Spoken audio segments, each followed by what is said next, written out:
Oh, here we are. Hello. Welcome to the COVID-19 Fireside Chats here at OCD Gamechangers on Facebook. My name is Chrissy Hodges, and I'm hosting these Fireside Chats each week.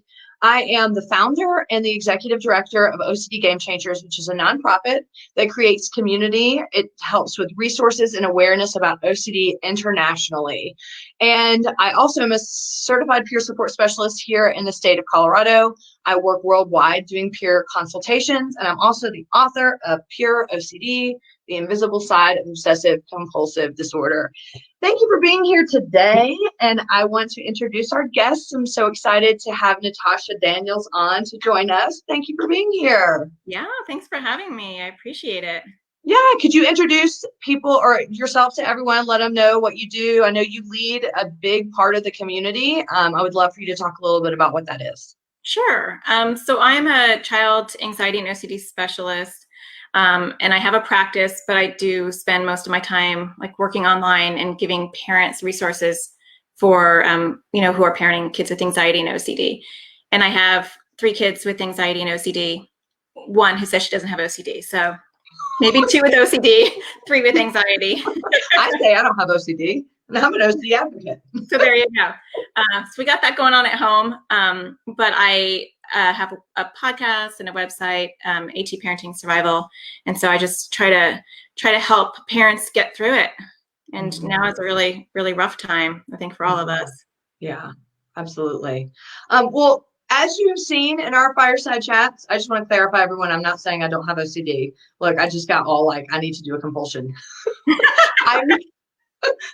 I worry I don't have OCD, which is a common secondary fear of having OCD. I can't believe I just did that. Y'all forgive the compulsion. Anyway, if you've been watching this week or if you haven't, I just want to tell you a little bit about what we're doing today. So with the crisis that's going on around the world,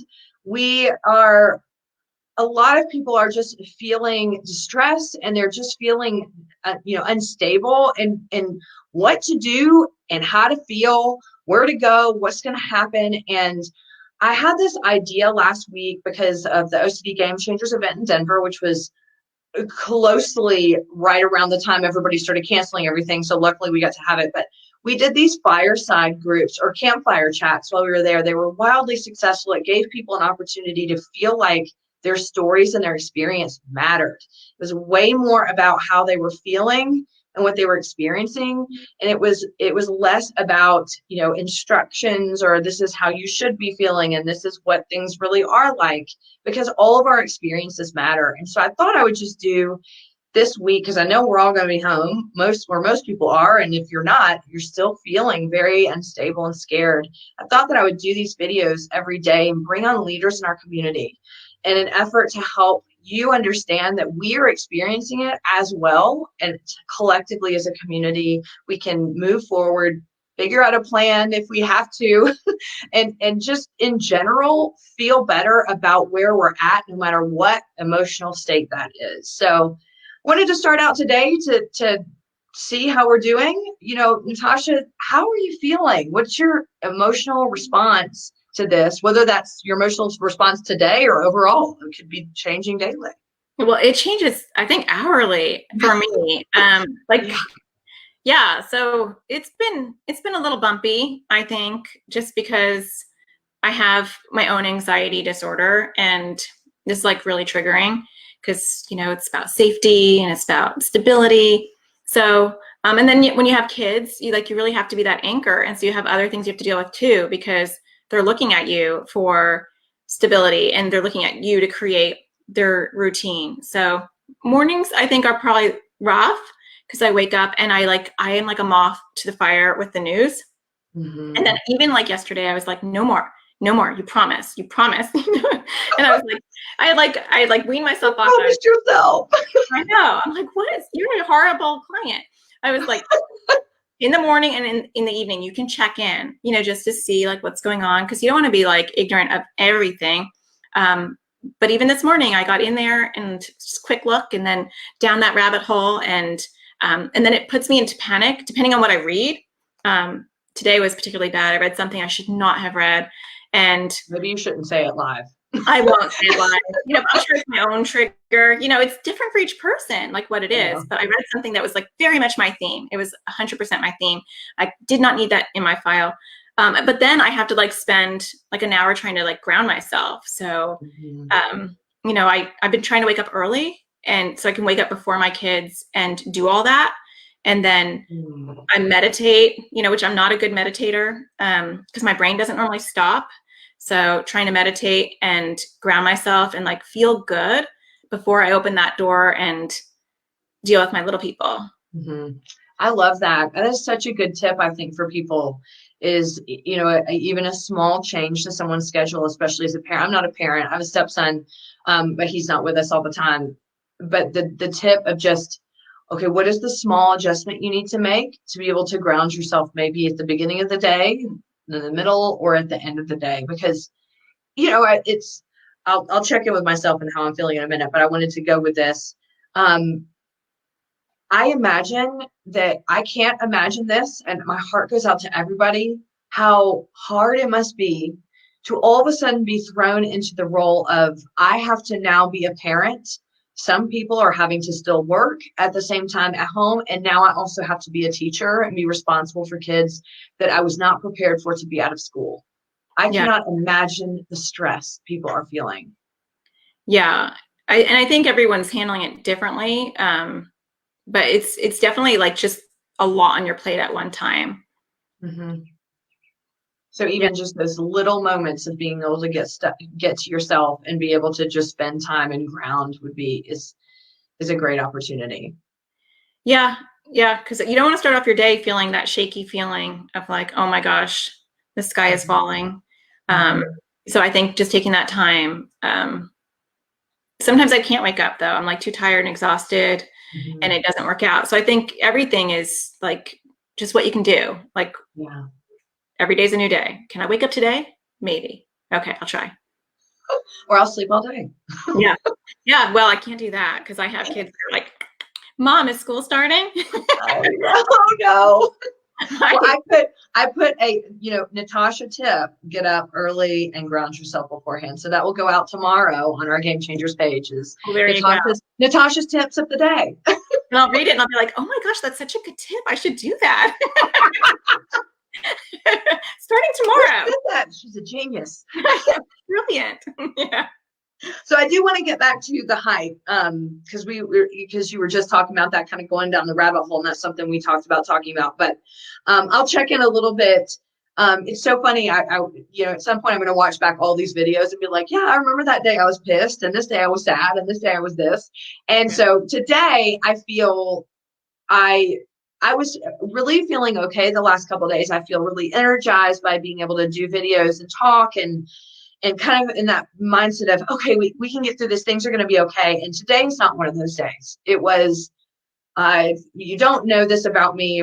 My company owns a state contract that has peer supports in the institutes. And just talking with that part of my life and realizing the instability from an hourly basis in that institute not only tugs at my heartstrings for empathy, because I can't get in there and help. I'm not allowed now. I can't get in there and support. I can't be face to face, but also just thinking about what it must be like for patients in the state institutions right now, not being able to see their families, not being able to know really what's going on in the outside world because they're in these locked facilities, and then subsequently having peer support specialists in there, not knowing if they're meeting with people or if they're going to get the virus. It is just, I woke up today to it, and it is just, steamrolled me all day of, and I've mentioned in the last couple of days, the emotional impact of this is probably the hardest for me. And this day is no different. It just is a reminder to me that probably it's a weird feeling, isn't it? That every single person in the world is impacted. Like, this is something you can't escape, even if you are like off the grid. I actually know somebody who's off the grid. He lives in his camper, Brian Gallion. Woo, he's awesome. Follow his channel. But he literally lives off, and he's posting stuff about it. So he's impacted too, even though he's not coming across humans. this is unprecedented that we're experiencing something that every single person is impacted with. What do you think about that? Yeah, that is crazy when you start thinking of it that way. I haven't really thought of it that way, but it is crazy. There's like not a person on this planet that you could talk to that wouldn't have some sort of impact. Yeah.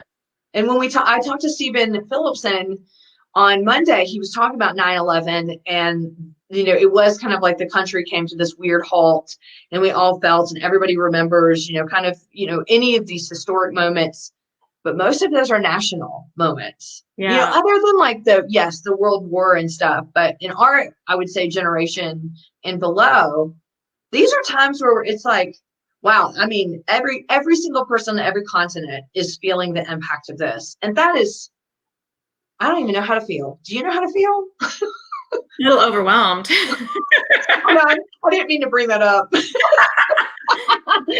I'll be okay. I will ground myself after this conversation. Yeah. You're like, that's one of the things I would have read and it would have freaked me out. Thanks a lot, Chrissy. The global impact. Yeah. If I had like a mind blown emoji right now, I would be like, hit. Yeah. No, it's just, sorry to bring that up, but it's just, I think that's the feeling I finally had today of, and then collectively just, how are we going to move forward from this? How are we going to heal? What are going to be the steps? Who are going to be the leaders that step up? What's it going to be like? So I hate to say it, but today I'm feeling really hopeless. Yeah. Yeah. I mean, and ironically, and that's too bad. And I hope that tomorrow is better for you. I just feel like every day is a different emotion. Like my mindset is different every day. The middle of my day is kind of the same because I have my kids. And so like, I'm like, I've been really good at like compartmentalizing, but yeah, I'm not feeling as hopeless. Today, actually, I started feeling more scared because of what I read. Because I was like, I need to go research what this is. No. Okay. Honestly, it was a very specific thing that was my own phobia, but then I have to kind of go back to like what's going on right now. That's kind of what I do with my own anxiety is just like, but I had to do this a lot today where I'm like, I'm okay. Like I'm breathing today. Like I'm okay.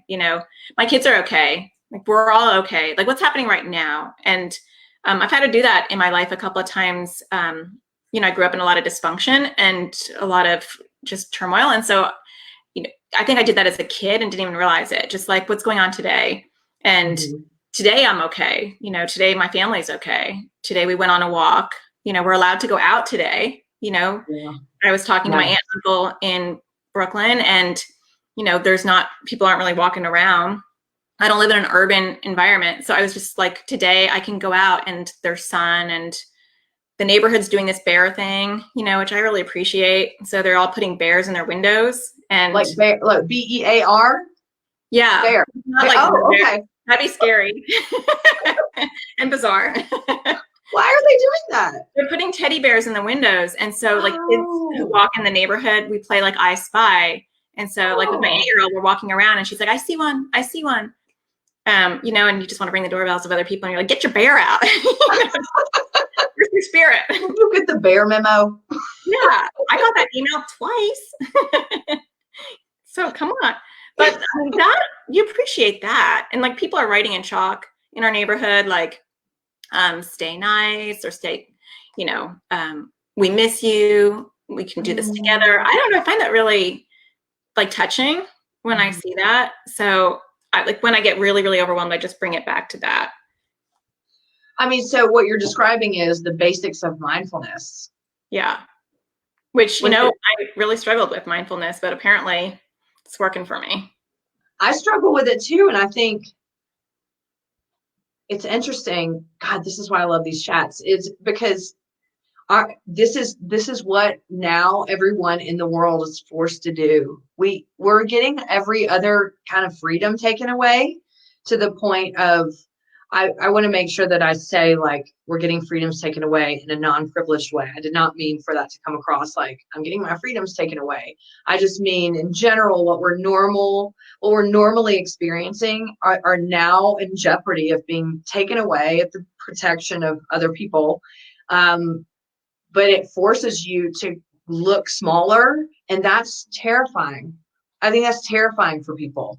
And maybe what a lot of the response to the uncertainty is how do we even start being mindful at this magnitude? Yeah. Well, it really is forcing everyone to look inward because you really can't escape your mind. You can't escape your home environment, your relationships in your home. I think for parents, you can't really escape staring at your kids' issues, like Mhm. with my son, he's gone 8 hours and then he comes home. And it's only been since that we've been homebound where I'm like, oh my gosh, you're not eating. Like your OCD is not as good as I thought, and Interesting. he looked like he was kind of eating breakfast and he kind of looked like he was eating dinner. And I'd be like, well, I'm sure he ate lunch. He was at school all day. And so I think for a lot of parents, we're having some epiphanies too of like where our kids' mental health is at. Wow. That another mind blown emoji that I would push if I could. There probably is something with this awesome platform, but I I know. don't know what it is. And I'm scared if I push something that will end up going off the air, so I'm not going to try. Can you talk a little bit more about that? Elaborate on that? I don't really know what I'm asking, but just like what it feels like as a parent to now have to be around your kids more than you usually would and finding out things that you really didn't know. Yeah, I think it can easily overwhelm you. I know that even like as a therapist, I'm finding it a bit overwhelming. And like my kids' issues are not, their OCD is not really being triggered by this pandemic. Although I will say, total side note, but uh, I'm totally type A. And so I was like, we're doing a schedule, we're doing this, and that didn't go too well. We'll talk about that later. But I am having them journal. So I bought them each a journal and I was like, we're going to have journal time where you can like write down your feelings and you'll really thank me that you're recording your feelings about this when you're 20 and you're looking back. So I'm always thinking about like the future. And 2 out of my 3 were like, this is so stupid. But my 8-year-old was like, isn't it journal time, mom? And so she wanted me to read it. And honestly, I thought she was doing the best out of my 3 kids. And yesterday she hands me her journal. We just started it yesterday. And it was like in her like 8-year-old chicken scratch, it was like, I'm worried you're gonna die. I'm worried I'm gonna die. I'm worried we won't have food. And like it was 2 pages and I had no idea. And then I was like, do you want to talk about this or do you want me to just say, okay, thanks for sharing, which was really hard for me, but I just felt like I want to be respectful. And she said, I just want you to say thanks for sharing. And I was like, okay, thanks for sharing. Oh my gosh. As a mom and a therapist, you're like, no, can't we talk about this at all? Like, whatever. I'm pushing the boundaries. I don't care. I know. Sit down. We're about to have a session. It's about to happen.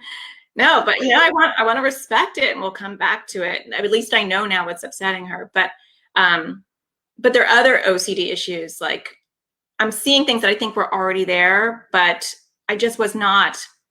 I was busy. I was busy with my own life. I was driving people here and there with 3 kids, and now I'm just sitting. Oh, you have a therapy appointment, go in the office. Oh, you have a drama appointment, go upstairs. It's all like virtual now. Yes. So now I think a lot of parents are probably feeling like, oh my gosh, do my kids' issues get worse? And I think for some of them, no, they didn't necessarily get worse, although I'm sure for some people it has.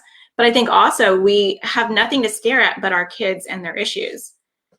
So it becomes more overt. I'm sure my son's ARFID, his eating issue was still really bad. I just think I maybe wanted to be in somewhat of denial, to be like, he's doing better. And I think he was, but I think he had been sliding back before the pandemic. And now I'm like, yesterday I was like, you've only had 1 protein shake the entire day because he'll eat it and he'll kind of move his food around. So you don't know exactly, but I'm watching him now. But then I'm able to say, today you're eating more, you want to roast marshmallows? I don't know why he's really into fire. It's a totally separate conversation, fire chat, but he wants to roast marshmallows. Like, yay! Wait, what? No, not so much. Not so much. Sounds like a fun idea, but we're trying to curtail that. But I was like, we're not doing that unless you eat. But I wouldn't have been on top of it. So yeah, it's a mixed blessing. Wow. So I'm not really into giving advice on these chats at all, but just kind of redirecting it as as a parent and as a therapist, and even experiencing this yourself, what can you say to parents who may be feeling overwhelmed? Because I imagine if this is happening for you, there might be this feeling of, oh my God, what do I do? Which is going to also compound all of the other stressors.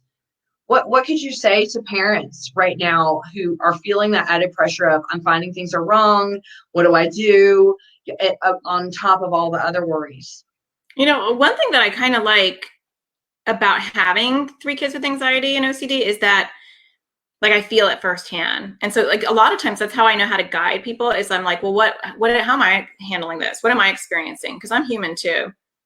And how do I get out of this? Or how do I even try? And I think that we have to give ourselves some forgiveness and some like wiggle room to just process this. I think I got 2 emails today. Yeah, I got 2 that really like reduced my stress. And this kind of just is a good example of what I'm talking about.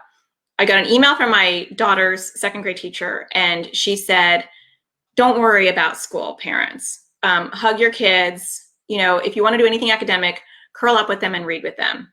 And I was like, thank you, lady. It like lets you off the hook a little bit. And you know what? I think some of us don't need that, but I need that. And then even from my 16-year-old's high school, we got an email today that said, we're going online, which yesterday caused me a lot of anxiety because I was like, I don't want to have to like do something formal. Like, yeah, I'm like, we're doing laundry life skills at 3, and I'm making a joke of it because I'm like, we have like Echo and I'll do like notifications. I'll be like, announcement, laundry life skills at 3 is about to begin. She's like, my husband uses Echo to mess with me, not to make announcements. So you can do both at the same time. Yeah. But, and they sent this email out today that said, it's not going to be graded. It's not mandatory. And I really feel like, and I felt so much like relief. And I think the same goes for our kids' anxiety and OCD. Like this didn't happen overnight, and it's not going to be fixed overnight.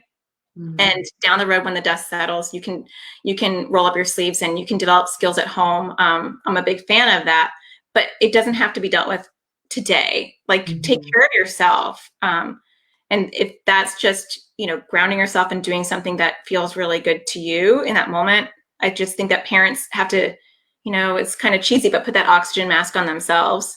Mm-hmm. Because if you're not okay, your kids, they'll just pick up on that. And it has to be genuine. You can't fake it. So what are your thoughts on, this is a random question, but I'm just going to ask it anyway. What are your thoughts? Okay, so I'll preface it with this. I am the worst step parent in the world. And would probably be the worst parent in the world because I don't have a filter at all. I mean, since he was like 8, I'm like, so anyway, the suicide prevention thing, and like he knows everything about everything possible when it comes to mental health, which is probably good on some levels. But, is it okay to maybe I'm just asking for reassurance, but is it okay? Is it okay to talk to your kids about being scared? And if so, what's a good way to do that? Yeah, I think it depends on how enmeshed you are with your kid, because I can think of a couple of families that I work with that it wouldn't be good. It sounds like it would be a really good thing to do, but I can think of quite a few couples, families that I work with in my practice where it would be bad because the child like breathes in unison with the parent. And if that parent says, I'm not okay, or I'm worried, that child will totally crumble. On the other hand, I think like saying it in an anchoring sort of way. So like with my kids, I've said, yeah, it's normal to be nervous. Like it's normal to be worried. It's normal to be scary. It's a scary time. Like when you're being told not to go to school, or where you're being told like people are hoarding food. Like I get that that's scary, and that, that could be very scary for me too. But then you kind of you do have to anchor it a little bit, I think, depending on your child. Like my kids look to me to be a rock. And so it's good to be human. They call me out on my social anxiety all the time. They'll tell me like, Mom, that's an exposure. You just have to do that. Cause I'll be like, change your pants. Like your pants, this is before this, when we actually went outside, I'd be like, your pants are like, you have to get new ones. They're too short. Mom, that's your social anxiety. It's not bothering me. So. Oh my God, I love your kids. Oh, yeah. Sometimes I don't. I mean, I would hate them in my house, but I love them for you. I mean, they are alone. Yeah. I'd be like, hey, you want to throw up? Yeah. Oh, I know. no. Come on now, Natasha. I know. See? Bring it to your level. Then it's all fun and games until it's your problem. Yeah. Oh my God, I love it. But So basically, it's like, it's almost keeping your intention in check when you're talking to them about your emotions. Yeah, I think you have to not lose the purpose. Mm-hmm. And I think that's the hard part, because I'm so big on like sharing, and like I'm very real with my kids, and I think parents should be really as real as they can be and authentic with their kids, but you can't lose yourself. You can't lose what your intention is. Like you said, I think that's a good way to put it. Like you have a purpose in mind when you're talking to them. So even when I tell my kids, oh, my social anxiety was really triggered today, blah, blah, blah, I have a bow at the end of that story of like how I did it anyway, or how it was really hard and yeah, my heart was pounding, but I do have purpose and intention. And I think in this, we also have to we want to normalize those fears, and then we want to provide some way to bring some calm to it as well. Mm-hmm. Absolutely. So to kind of bring it back to, and I'm glad that you brought this up when you were talking about how you were feeling. And we talked about earlier, talking about the hype. And when you were saying, okay, I commit every day to just looking and checking, and then all of a sudden the rabbit hole pulls me down. Hey, I'm right there with you. And it's so hard. And I feel like such a hypocrite, because I'm like, what can we do in this pandemic? Well, limit your social media. And here I am, like 3 hours later, like getting deeper and deeper into my feed and refreshing, and then Sean, my husband, he's all into it too. And he gets all the alerts. I'm like, please turn your alerts off on the phone of like the new coronavirus pandemic.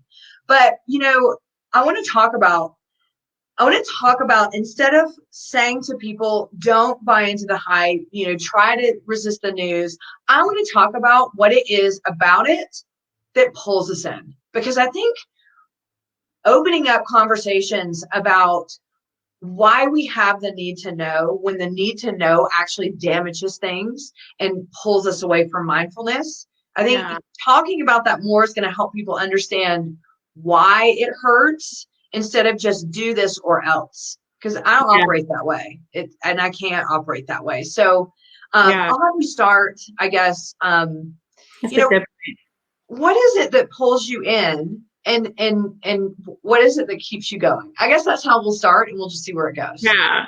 I think my anxiety lies to me, and it says, you need to prepare, you need to know, like, and so I like buy into that, and I'm like, yeah, I need to prepare, I need to know.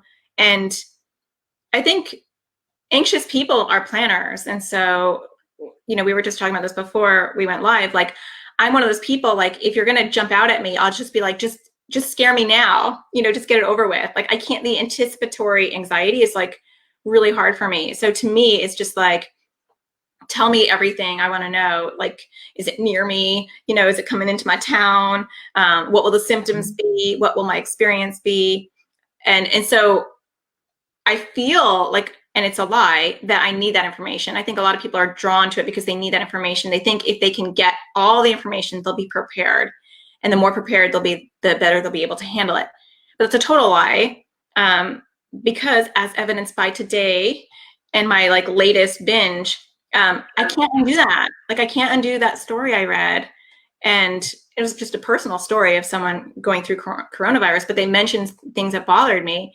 And that adds to my fire. That adds to like the anxiety that will always be in that file. And I didn't need that. And so I think that's why it's good. And I should really take my own advice, but I think that's why people are saying stay away from the news, because some brains will just hold on to that information. I mean, I'm definitely one of those brains, like, and it will find, and anyone with anxiety and OCD, it will find the best information to scare you and put that in that file. And throw away any other information that doesn't really go with that, so that you have that really toxic information available at any time. Yeah. I'm really glad that you said that, though. I need to take my own advice, because I think it's important to remember that while, you're a therapist and you're a human being and a great mom, and I'm a peer support specialist and I live with OCD and I manage it. It's important to know that we can help support people, but also struggle, and know that we're not perfect either, and that we're also trying to navigate this. Because I think there's two parts to what I'm gonna say. Like, first of all, in kind of the original question of, what draws you in or whatever, it's trying to find the answer. It's trying to find what to do. And when you listen to people who are experts on don't do this, don't do that, and then you find yourself doing that because either you can't resist or it's just how you're trying to normalize it, then it's like the shame of, oh my God, I did this and that means I'm horrible at this and it's not going to get better, and you get on the rabbit hole. But on the other side of it, which is kind of my response to it, it's I'm not looking on social media just to get angrier, even though a lot of ways I'm looking to justify why I'm feeling so emotional. And when I can't find it, I keep looking until I'm just like, I'm so deep into that emotion that I can almost, I almost become numb to it. I don't know if I'm even explaining this at all, but I have no need for social media right now, but I cannot stop. And I don't even know what I'm looking for. And I'm not even looking for information for like needing to know, because the more I find out, the angrier I get. Does that make sense? Yeah. And so I think what I'm doing is, this is really good. So now I maybe can set some limits. I think what I'm really doing is trying to find other people that feel like I feel. Mm-hmm. And I'm not finding it that much, which is why I think I started these chats, and which is why I'm really trying to push like kind of the other emotional side of this. Is I want to find people, not that are skeptical at all, that's not what I mean, but just are trying to ground in the human experience as much as possible, because there's so much unknown. I saw something today, I think on social media, that said that said, I still don't know anyone who has this. And I know people now, I know several people that have it, but I identified with that person's experience when they wrote that, because when you don't know and you don't see it, it's hard to know it's real and to even connect to the empathy. Yeah. I hope that I'm making it sense at all. Well, yeah, it's really abstract. It's like just not, it's not related to you or your life, except for the fact that you have to stay home. And so I think that's where I've been in the last couple weeks, of just the disconnection of people just telling me what I have to do and what I should do. But I don't see anything. I'm looking out my window right now. There's trees, there are deer in my yard. Like, I went to the grocery store earlier. Everything seems all right, except for there's no meat. Yeah. I had to order toilet paper online, things like that. But it's hard when you're disconnected from it. However, I now know 3 people that have it. And so it does feel more real to me. So I'm starting to warm up emotionally, I guess. But I think that's why I keep pushing the social media thing, is I'm trying to find people who can identify with where I'm at. Yeah. And I wonder if you have to ask yourself why, could your feelings be okay, even if you can't get them validated by other people, like that you're allowed to have those feelings? Well, I think I'm discovering that actually this week. Last week, if you would have said that, I would have been like, like my head would have exploded over here. But I even wrote a blog about that. I can relate it this way. This is gonna feel way off, but it feels really relatable to me. Before I started advocacy, I have OCD that manifests in sexual, violent, intrusive thoughts with mental rituals. There was nothing on the internet. Nothing. I couldn't find any. I found scholarly articles, but I couldn't find people's experiences, and which really drove home to me, I feel alone. I feel isolated. I feel misunderstood, and I don't feel validated. And I thought, well, I'll just do advocacy, and I'll just say whatever I want, and then the people will find me. And that worked for me. And now I know hundreds and hundreds and hundreds of people, and have been able to help people and support them. And I think, interestingly enough, now that we're talking about it, that's how this whole situation is manifesting for me. Mm. I felt an emotion towards it. I'm looking for people that feel the same way, and I couldn't find it. And so now I'm trying to not organize people that do, but just connect to people who are having the same experience that I am, because it seems like all of us are having all these different experiences, and each one of those are okay. Well, and also, I mean, like and that does make total sense when you link those. I get that now, like feeling isolated and alone and different, even though all these people have OCD. What about this type of OCD, Yes. or everyone's going through this pandemic, but what about these feelings in this pandemic? No one's talking about this. And you have to remember, like, it's social media. And so I find it interesting. I feel like there were like phases of this pandemic. I feel like initially it was, you know, we can smell the trees, we can smell the flowers, like, we can play with our kids. It was, and to say something other than that was not okay. Yeah. It needed to be like very uplifting. And I mean, I'm totally guilty. I posted those things too. Like, okay, well, baking cookies. I know, I saw them, Natasha. I'm totally kidding. I didn't. I swear. They're there. They're there. Because it's like you want to be the voice of like hope. And I know that there's a lot of people who are looking at you for that hope. And so the minute there's a crisis, having a voice to people who look to you for hope, you want to provide that. And then I've found in social media that it started to like change. And, initially in the mommy world, because I'm in a lot of different worlds, it was like posting schedules. It was like, here's a sample schedule. And initially I was like, thank you, and I was sharing it.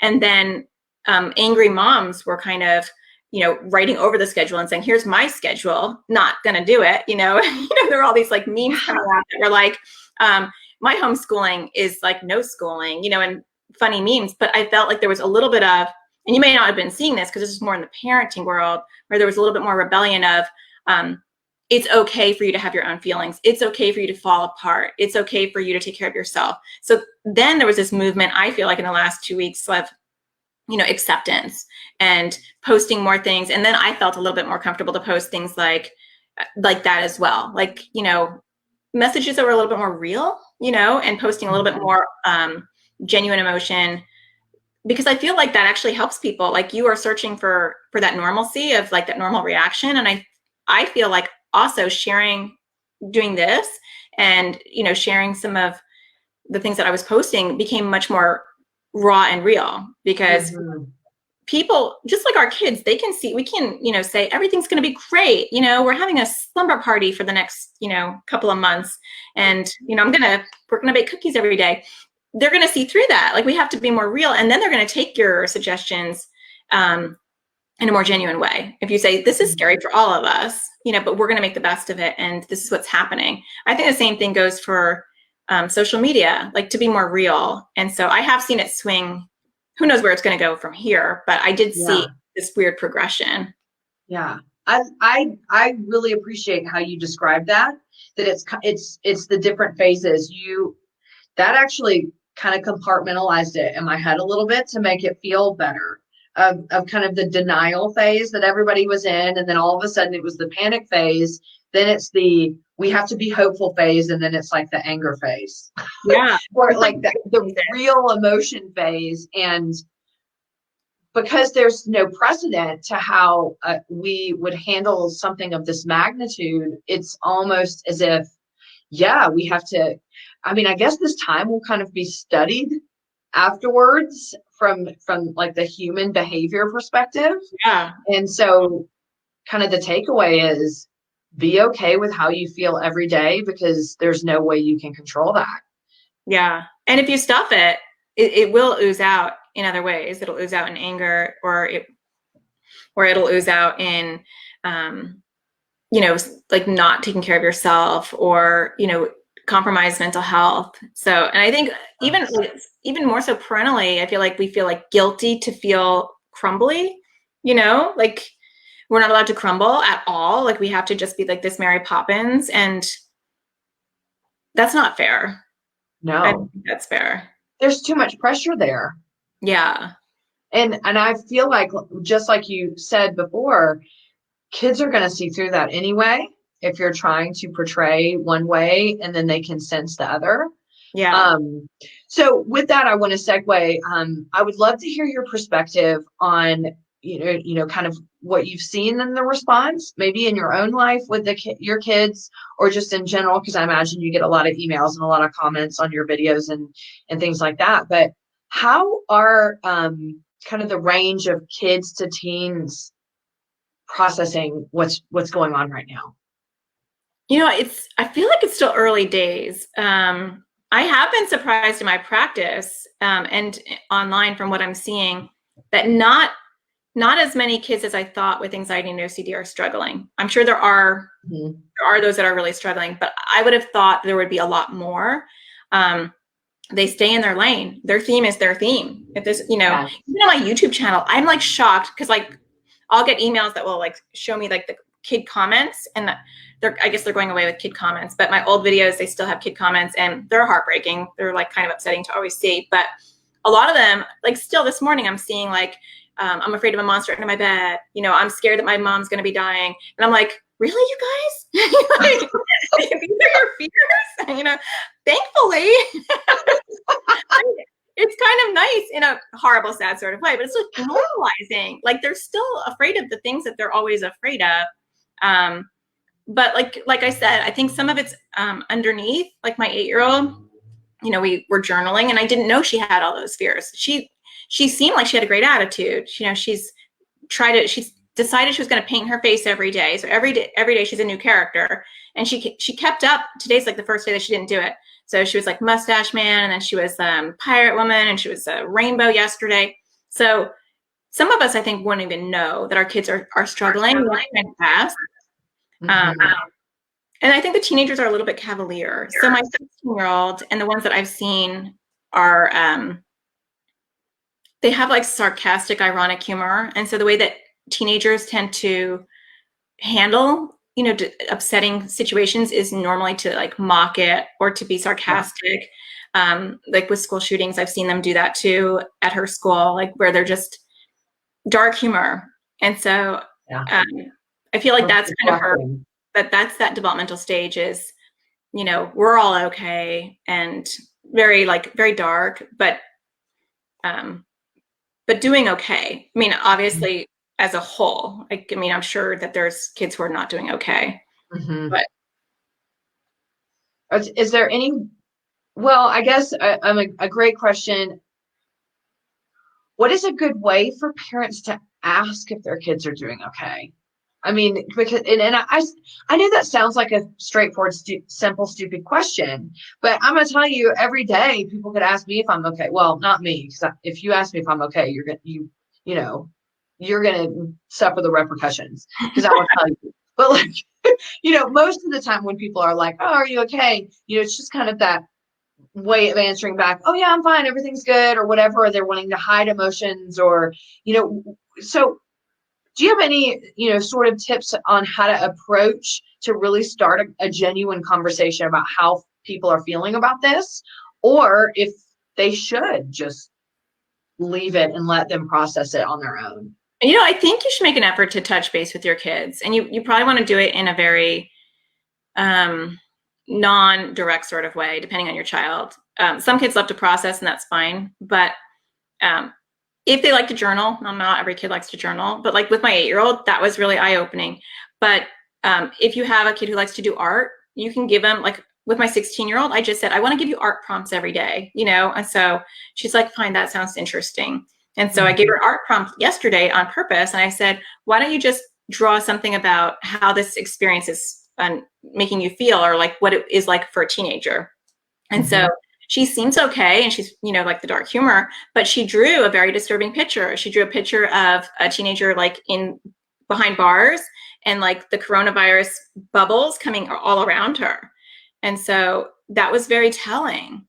She's like, did it? Okay, Mom, here's my drawing. And I'm like, okay, that's interesting. So I think you don't have to verbally process. Not every kid's a verbal processor. Ask them to draw, how they feel. If you want to even be a little bit sneakier about it, you could just say, hey, I want to give you some structure for the day. So we're going to do art, then we're going to do this, then we're going to do that. And I'm going to give you, if they're 16, I'm going to give you an art prompt, or I'm going to give you a writing prompt. that's therapeutic too, to find out. Or if you're going to ask them directly, this is kind of like my cheesy thing that I always say to everybody, but I always say to kids, what's been the hardest part about this pandemic? And so like for my son, who's not a drawer and he's not a writer, I said to him the other day, so what's been the hardest part about this pandemic? And then, kids will give you what I call throwaway answers. So he said, nothing, Mom, it's fine. I have no problems with it. He's really easy to talk to. And so then I was like, I go, well, what's the hardest part about staying home? So I removed the whole pandemic thing, and then I just made it even more personal to him. What's been the hardest part about staying home? And then he had some answers for that. So I think it's just finding your child's, I always talk about like pulling the string, like what way can you pull that string and get them to talk? And it doesn't have to be you don't have to have a whole therapy session in that moment. My daughter drew that really weird, disturbing picture, and then I didn't touch that. My 8-year-old wrote this whole thing that was like heart-wrenching, and I didn't touch that, but I filed it in my other good file, to go around. And over the next weeks or months to come, I know that those are the things that I want to touch on with them. Got it. Just so you know, I'm over here like writing down Natasha tips. I'll be like, oh, I should do that with my kids. So that's why I keep looking over here while I'm listening. But no, I think I love that. And I love how you said, look, I'm going to read what I wrote. I hope I got it right. I love like pulling the strings to get them to express it. And I think, I know we're talking about kids and teens, but I also want to use that as a way for anyone who's listening to also, we can do that when we're talking to our spouses, when we're talking to families, our parents, if they're in the generation that is like, oh, this doesn't matter, and we need to get out of the house, which is what I've heard a lot of people are doing. But I really feel like now that we're talking about this, I really feel like it's important for us to open up about how we're feeling about all this. And I think that's, as much as some people don't like talking, including my stepson who's coming over tonight, and we plan on talking. So I'm going to use this tip, Natasha. Do that. Tell me how it goes. I will. I'll follow up tomorrow on the chat. Yeah. Hopefully I won't be like, yeah, he just was like, I'm going to go watch a movie. But I think it's important. And I think that's why doing this and talking openly about our own experiences is important, because what you said earlier, I'm going to like go back and then come back, is the phase that we all went through where we felt like we had to inspire hope. It's like, okay, let's do this. And let me, there's the bright side here. If you're falling mad because right now, I ain't going down that path. And what's hard is, as much as I want to inspire hope for people, I also can't do that without being authentic. And authentically, like, I don't feel hopeful. And I just told you, like, today is not a hopeful day. Yesterday was a little bit hopeful. And I felt like, I was able to express things on social media and express things to my husband. Today, I don't. So how important then is it to check in with each other, the people that you love, daily? And, some of my best friends 3 days ago were like, it's going to be okay. We're going to be awesome. And this will recover. And we can, reach out and help people we need. And then the next day they were crying. And I needed to be there to help support them and maybe even kind of be that voice for them to say, let's hang on through today. I'm here with you today. And tomorrow that person will be there for me today when I need them. Exactly. Yeah. I don't think it's a one or done kind of thing, because it's ever changing. And so, if you checked in with someone yesterday, they may not be okay today. I didn't read that article until this morning. So yesterday, that aspect of stuff didn't bother me. And now today I have the new worries. So I do feel like check in with the people that you care about and be real, not scare them. But I think when we have genuine, authentic conversations with people, then you can alternate who's going to support who. And we don't have to like throw platitudes out. I mean, sometimes those platitudes make me feel good. Like when I focus on, I get to spend more time with my kids, it does make me feel better. But that doesn't mean that I can't crumble the next day and worry about other things. You can have all emotions. It kind of reminds me of in therapy. When I used to like do play therapy, and I would like get Play-Doh and I'd mix all the colors. I'd be like, here's red, this is anger, and here's sad, this is blue, and here's green, this is happy. And then I would squish them all together and I'd be like, this is you. And they'd be like, it's kind of scary therapy approach. But I'd be like, we're everything, like we all have emotions, and like you could just flip it and like you're showing all green, but then you're flipping it and you're all red, and Yeah. all of that is okay. So yeah, check in with people because you don't know. And even if they seem like they're happy, you don't know. Mm-hmm. Absolutely. So, just before I go out in just a minute and buy a bunch of Play-Doh to make my own little emotional Play-Doh ball, I just want to say really quick, we have just a few more minutes. This has been so fantastic, by the way, talking to you. I can't believe the hour's almost up. I know, I'm talking to you. But our good friend Josh Patalnik has chimed in. He's here watching. Hey, Josh. And he has asked a question. So if it's okay with you, I'm just going to ask it really quick, and then we'll wrap up after that. So Josh asked, can you talk a little bit about prevention? We're seeing a bunch of kids because they're not in school or in their normal activities, and they're not being triggered. And therefore, they are saying they don't need treatment right now. But when I get back to regular life, it will be intense. What are your thoughts on that? Yeah, that's a really good question, because I feel like this is the time once parents are like feeling pretty good and, you know, they're getting kind of their energy back, it is a good time to work on doing exposures at home, because even if you're not getting triggered because you don't have to go to school, it's going to be 10 times worse when you go back out into society. And so I feel like, and this is kind of actually my silver lining, is that I'm going to really work a lot on doing exposures once I feel like I have the energy to do it. And I think letting kids know that this is not a forever thing. For a lot of kids with OCD, their triggers are still at home. Like my daughter, I wanted her to do an out school online class, and she's like, I can't. And I was like, why? And I thought it was just uncomfortable for her. But eventually it turns out that she's afraid that she might pee in her pants, which is her total OCD thought. You know, I can't go to the bathroom and I'm trapped on video. I was like, so it's still there for these kids. I think we have to find out how it's manifesting at home. And they may not get it. So it's not like a 15-year-old's going to see that they should work on their OCD. But if parents gamify it, which I know Josh is really good at. So I think if people gamify it and they add incentives, we can still get kids to work on their exposures at home. I'm giving my kids a break, but down the road, there's boot camp over here. Or maybe. Well, again, I think and interesting, and then I want to ask for your final thoughts.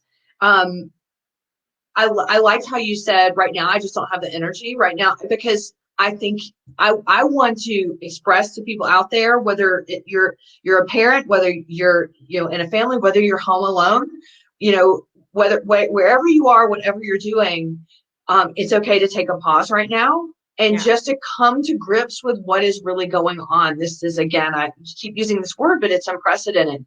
And so right now, take the time to be able to be in whatever you need to be in, to move through it, instead of just staying in whatever phase that social media is telling you need to be in.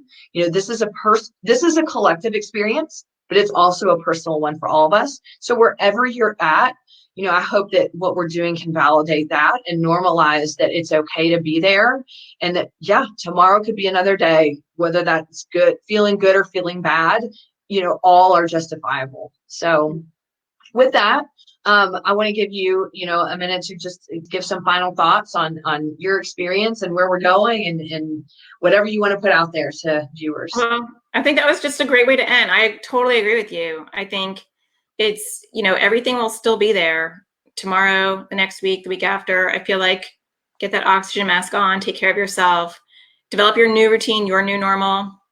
And there's no right way to do this. There's no right way to feel. And that's okay. I love that. I'm adding that to the Natasha text. There's no right way to feel. So I will, just so you know, I will be coming out tomorrow with a little meme with some of your quotes. So I just. That's good, because I have early dementia. So I'll be like, oh my gosh, that's so good. Who told her that? Well, I'm glad, because I'm probably going to misquote the hell out of everything. And I won't even notice. I'll just be like, oh my gosh, that's me. Natasha, thank you so much for being on here. It's such a pleasure to get to hang out and spend time with you. So appreciative of your leadership in this community, all that you do for so many people. And I definitely look forward to more collaborations with you in the future. Yeah, thanks for having me on. I appreciate it. Yeah, of course. So to all of you who've tuned in today, thank you so much. This has been if I have to say there's been some sort of silver lining, which I'm hesitant to say right this moment, just because today's not the greatest, these chats have been so much fun just to get to be able to help myself feel better selfishly, and in hopes that that can, translate over to you, that wherever you are right now, however you're feeling, just like Natasha says, there's just no right way to feel. So wherever you are is okay. So Game Changers, if you are, again, I kind of hate to ask this right now, but if you are interested in supporting OCD Game Changers nonprofit, you can go to our website at ocdgamechangers.com or head over to Patreon, patreon.com, and search for OCD Game Changers to make monthly pledges. We will be here tomorrow with the one, the only Mr. Stuart Ralph from England. We're going to see what's going on overseas, how he's coping, how he's feeling. So it'll be great to have him here. And also check out our Facebook page for Game Changers. We just keep updating things with resources. We'll put Natasha's quotes up there tomorrow. We'll also get her information so you can get connected with some of her videos. So anyway, again, thank you for being here. Thank you, Natasha. And I will see you tomorrow at 3 p.m. Mountain Standard Time, which is going to be, I think, 9 p.m. in UK time. So we'll see you then. Bye.